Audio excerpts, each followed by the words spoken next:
Section 3.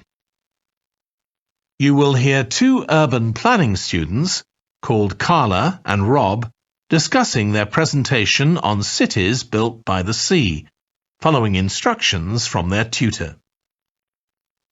First, you have some time to look at questions 21 to 25.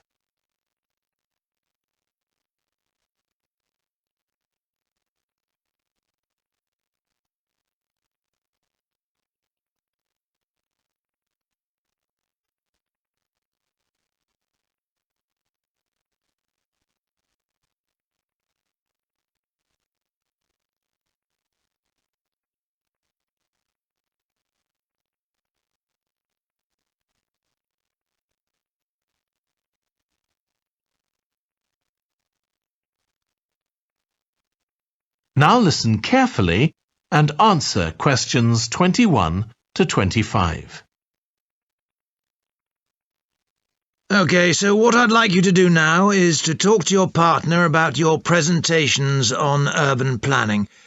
You should have done most of the reading now, so I'd like you to share your ideas and talk about the structure of your presentation and what you need to do next. OK, Rob, I'm glad we chose quite a specific topic, cities built next to the sea. It made it much easier to find relevant information. Yeah, and cities are growing so quickly. I mean, we know that more than half the world's population lives in cities now. Yeah, though that's all cities, not just ones on the coast. But most of the biggest cities are actually built by the sea. I'd not realised that before. Nor me. And what's more, a lot of them are built at places where rivers come out into the sea, but apparently this can be a problem. Why?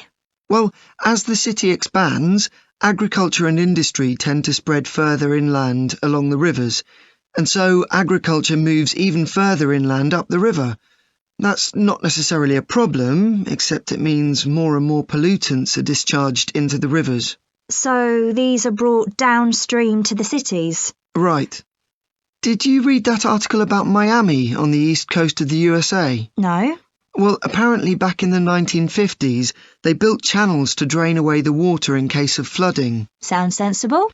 Yeah, they spent quite a lot of money on them, but what they didn't take into account was global warming. So they built the drainage channels too close to sea level, and now sea levels are rising, they're more or less useless. If there's a lot of rain, the water can't run away. There's nowhere for it to go. The whole design was faulty. So what are the authorities doing about it now? I don't know. I did read that they're aiming to stop disposing of wastewater into the ocean over the next 10 years. But that won't help with flood prevention now, will it? No, really, they just need to find the money for something to replace the drainage channels in order to protect against flooding now. But in the long term, they need to consider the whole ecosystem. Right. Really, though, coastal cities can't deal with their problems on their own, can they? I mean, they've got to start acting together at an international level instead of just doing their own thing. Absolutely. The thing is, everyone knows what the problems are, and environmentalists have a pretty good idea of what we should be doing about them, so they should be able to work together to some extent.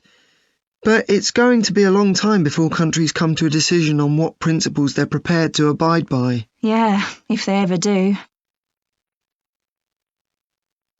Before you hear the rest of the discussion, you have some time to look at questions 26 to 30.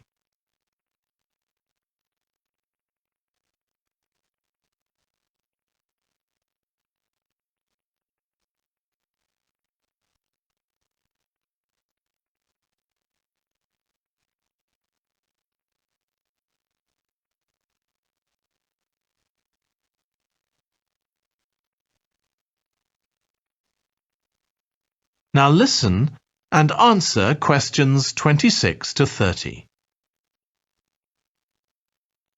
So, I think we've probably got enough for our presentation. It's only 15 minutes. OK, so I suppose we'll begin with some general historical background about why coastal cities were established.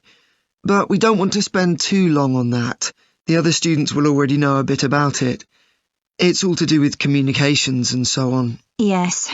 We should mention some geographical factors, things like wetlands and river estuaries and coastal erosion and so on. We could have some maps of different cities with these features marked. On a handout, you mean? Or some slides everyone can see? Yeah, that'd be better. It'd be good to go into past mistakes in a bit more detail. Did you read that case study of the problems there were in New Orleans with flooding a few years ago? Yes, we could use that as the basis for that part of the talk.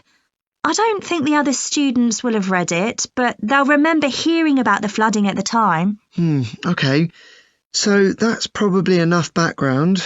So then we'll go on to talk about what action's been taken to deal with the problems of coastal cities. Okay. What else do we need to talk about?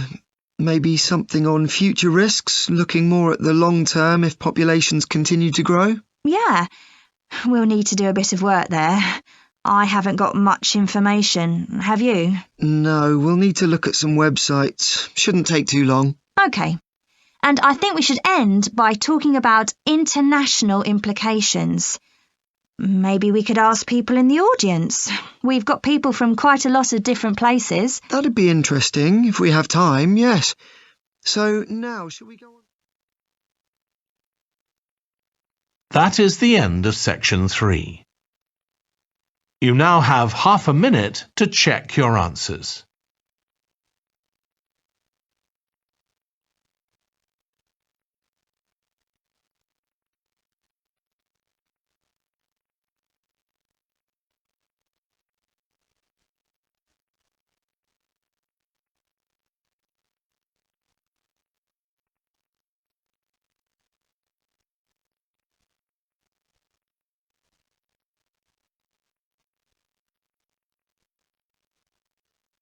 Now turn to section 4.